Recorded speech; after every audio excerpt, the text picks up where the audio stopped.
News next top ನ್ಯೂಸ್ಗೆ ಸ್ವಾಗತ. ನಾನು ದರ್ಶನ್ ಶೆಟ್ಟಿ ನಾರ್ಕಳಿ. ಟಾಪ್ ನ್ಯೂಸ್ ನೋಡೋಣ. ಅದಕ್ಕೂ ಮುನ್ನ ಈ ಕ್ಷಣದ ಹೆಡ್ಲೈನ್ಸ್.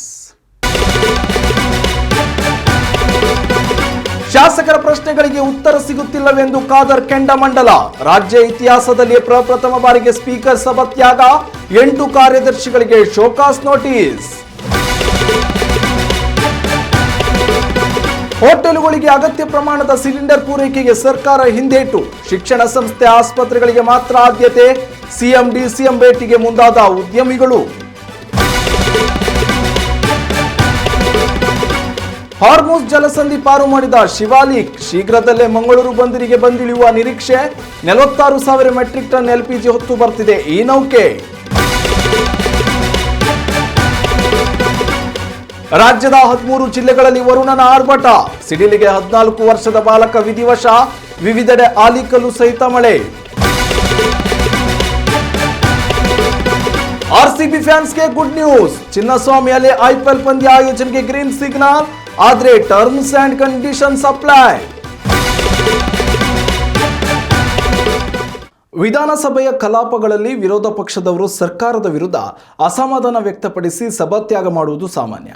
ಆದರೆ ರಾಜ್ಯದ ರಾಜಕೀಯ ಇತಿಹಾಸದಲ್ಲಿ ಹೊಸದೊಂದು ಘಟನೆ ನಡೆದಿದ್ದು, ರಾಜ್ಯ ಸರ್ಕಾರ ಹಾಗೂ ಸರ್ಕಾರಿ ಅಧಿಕಾರಿಗಳ ವಿರುದ್ಧ ಅಸಮಾಧಾನ ವ್ಯಕ್ತಪಡಿಸಿ ಸ್ವತಃ ಸ್ಪೀಕರ್ ಯುಟಿ ಖಾದರ್ ಸಭಾತ್ಯಾಗ ಮಾಡಿದ್ದಾರೆ.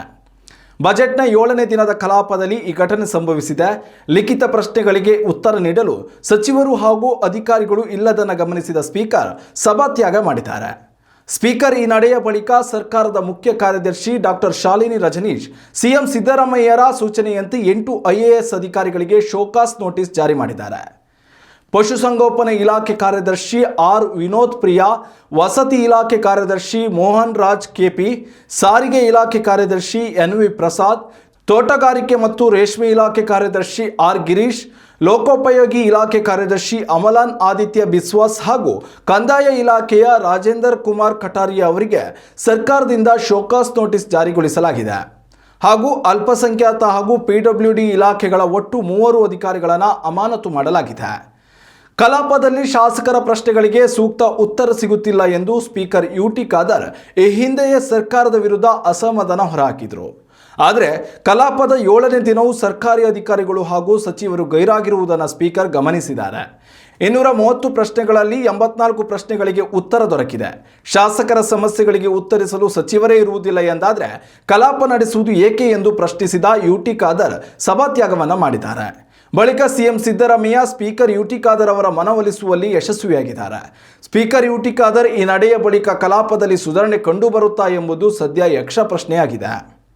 ಉತ್ತಮ ಸಂಸ್ಕಾರಯುತ ಶಿಕ್ಷಣದೊಂದಿಗೆ VSS English medium CBSE school Udupi Muddur. ನರ್ಸರಿಯಿಂದ 10ನೇ ತರಗತಿವರೆಗೆ ಶಿಕ್ಷಣದ ಜೊತೆಗೆ 5ರಿಂದ 10ನೇ ತರಗತಿವರೆಗಿನ ವಿದ್ಯಾರ್ಥಿನಿಯರಿಗೆ ಉತ್ತಮ ಹಾಸ್ಟೆಲ್ ಸೌಲಭ್ಯವೂ ಇದೆ. ನಿಮ್ಮ ಮಕ್ಕಳ ಪ್ರವೇಶಾತಿಗಾಗಿ ಈ ಸಂಖ್ಯೆಗೆ ಕರೆ ಮಾಡಿ. ಮಧ್ಯಪ್ರದೇಶದಲ್ಲಿ ನಡೆಯುತ್ತಿರುವ ಯುದ್ಧದಿಂದಾಗಿ ಉಂಟಾಗಿರುವ ಕಮರ್ಷಿಯಲ್ ಸಿಲಿಂಡರ್ ಅಭಾವದ ಬಿಸಿ ಹೋಟೆಲ್ ಉದ್ಯಮಕ್ಕೆ ಭಾರಿ ಪ್ರಮಾಣದಲ್ಲಿ ತಟ್ಟಿದ್ದು, ಲಕ್ಷಾಂತರ ರೂಪಾಯಿ ನಷ್ಟವನ್ನು ಹೋಟೆಲ್ ಉದ್ಯಮಿಗಳು ಎದುರಿಸುವಂತಾಗಿದೆ.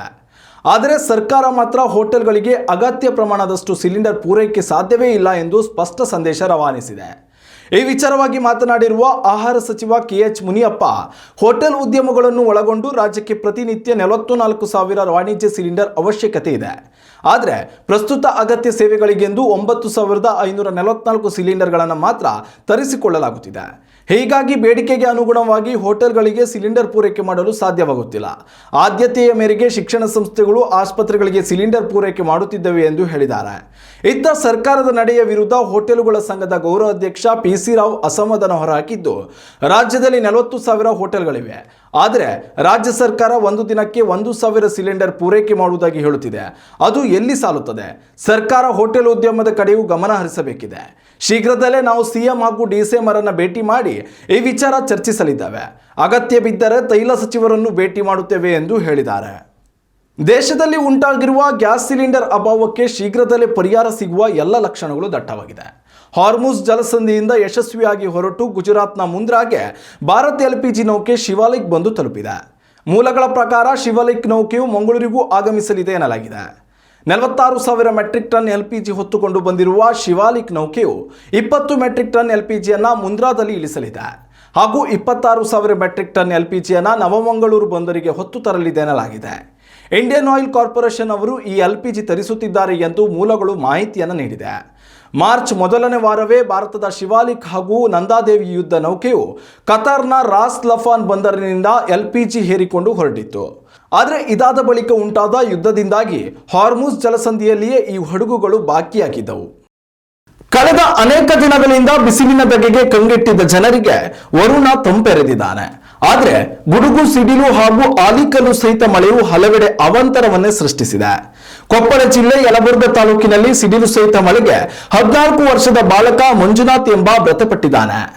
8ನೇ ತರಗತಿ ವ್ಯಾಸಂಗ ಮಾಡುತ್ತಿದ್ದ ಮಂಜುನಾಥನಿಗೆ ಸಿಡಿಲು ಬಡಿದಿದ್ದು ಆತ ಸ್ಥಳದಲ್ಲೇ ಮೃತಪಟ್ಟಿದ್ದಾನೆ ಎನ್ನಲಾಗಿದೆ. ಚಿಕ್ಕಮಗಳೂರು, ಹಾಸನ ಭಾಗಗಳಲ್ಲಿ ನಿನ್ನೆ ಆಲಿಕಲ್ಲು ಮಳೆಯಾಗಿದೆ. ಭಾರಿ ಗಾಳಿಗೆ ಹಲವು ಮರಗಳು ಧರಾಶಾಯಿಯಾಗಿವೆ. ಇನ್ನು ಕರಾವಳಿ ಭಾಗದಲ್ಲಿಯೂ ಗುಡುಗು ಸಹಿತ ಮಳೆಯಾಗಿದೆ. ಇನ್ನುಳಿದಂತೆ ಮೈಸೂರು, ದಾವಣಗೆರೆ, ಹರಿಹರ, ವಿಜಯನಗರ ಸೇರಿದಂತೆ ಹಲವೆಡೆ ಗಾಳಿ ಸಹಿತ ಮಳೆಯಾಗಿದೆ.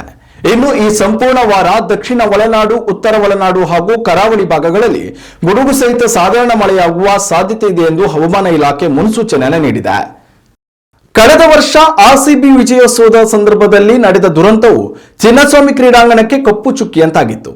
ಇದಾದ ಬಳಿಕ IPL ಪಂದ್ಯಗಳಿಗೆ ಚಿನ್ನಸ್ವಾಮಿ ಮೈದಾನದಲ್ಲಿ ಅವಕಾಶ ಇರುವುದಿಲ್ಲವೇ, ತವರು ಮೈದಾನದಲ್ಲಿ ಎಂದಿಗೂ RCB ಆಡುವುದಿಲ್ಲವೇ ಎಂಬೆಲ್ಲ ಆತಂಕಗಳು ಕನ್ನಡಿಗರಲ್ಲಿ ಮನೆ ಮಾಡಿತ್ತು.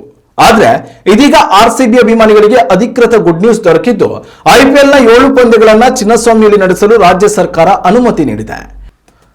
DGP ಡಾಕ್ಟರ್ MS ಸಲೀಂ, ನಗರ ಪೊಲೀಸ್ ಆಯುಕ್ತ ಸೀಮಂತ್ ಕುಮಾರ್ ಸಿಂಗ್, ACS ತುಷಾರ್ ಗಿರಿನಾಥ್, GBA ಮುಖ್ಯ ಆಯುಕ್ತ ಮಹೇಶ್ವರ್ ರಾವ್ ಸೇರಿದಂತೆ ವಿವಿಧ ಹಿರಿಯ ಅಧಿಕಾರಿಗಳ ಜೊತೆಯಲ್ಲಿ ಉನ್ನತ ಮಟ್ಟದ ಸಭೆ ಕರೆದ ಗೃಹ ಸಚಿವ ಡಾಕ್ಟರ್ G ಪರಮೇಶ್ವರ್ ಹಲವು ಷರತ್ತುಗಳೊಂದಿಗೆ IPL ಪಂದ್ಯ ಆಯೋಜನೆಗೆ ಅನುಮತಿ ನೀಡಿದ್ದಾರೆ.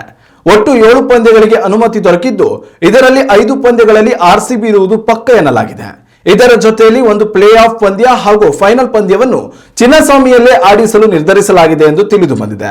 ಜಸ್ಟಿಸ್ ಕುನಾರ್ ಸಮಿತಿಯ ಎಲ್ಲ ಷರತ್ತುಗಳನ್ನು ಪಾಲಿಸುವುದು, ಸ್ಟೇಡಿಯಂ ಗೇಟ್ಗಳ ಗಾತ್ರ ಹೆಚ್ಚಳ, ಅಗ್ನಿಶಾಮಕ ದಳ ನಿಯೋಜನೆ ಸೇರಿದಂತೆ ಎಲ್ಲ ಭದ್ರತಾ ಕ್ರಮಗಳನ್ನು ಪಾಲಿಸುವ ಮೂಲಕ ಪಂದ್ಯ ಆಯೋಜನೆ ಮಾಡಬೇಕು ಎಂದು BCCIಗೆ ಗೃಹ ಇಲಾಖೆ ಖಡಕ್ ಸೂಚನೆ ನೀಡಿದೆ.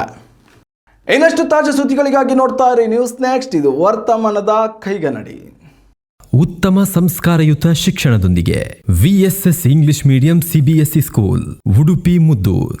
ನರ್ಸರಿಯಿಂದ 10ನೇ ತರಗತಿವರೆಗೆ ಶಿಕ್ಷಣದ ಜೊತೆಗೆ 5ರಿಂದ 10ನೇ ತರಗತಿವರೆಗಿನ ವಿದ್ಯಾರ್ಥಿನಿಯರಿಗೆ ಉತ್ತಮ ಹಾಸ್ಟೆಲ್ ಸೌಲಭ್ಯವೂ ಇದೆ. ನಿಮ್ಮ ಮಕ್ಕಳ ಪ್ರವೇಶಾತಿಗಾಗಿ ಈ ಸಂಖ್ಯೆಗೆ ಕರೆ ಮಾಡಿ.